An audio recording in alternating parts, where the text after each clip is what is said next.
Hello, everyone. This is Don Cooper. I'm the CEO of Innovator Industrial Services, and I'm your host today on this API 653 new repair methods webinar. So let's talk a little bit about the requirements for a certified installer to be able to install carbon fiber for tank repair.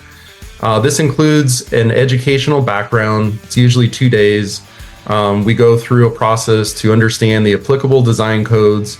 We address some of the design basics, and then we go through the application procedures, and most importantly, the quality control and quality assurance requirements for making sure we have a satisfactory repair.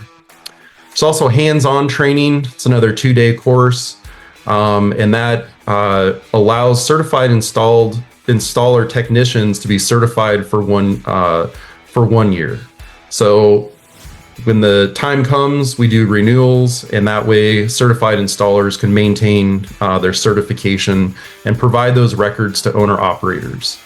Now, during the hands-on, we look at the quality control data that we need to acquire and record during the installation. HJ3 has defined key milestones inside of the quality control program that have to be reached before we go to the next step. These are in the form of checklists. We do a comprehensive training around what we need to do in order to reach these critical control points. Those are related to surface prep, installing the material, and of course, post-installation inspection of the carbon fiber systems.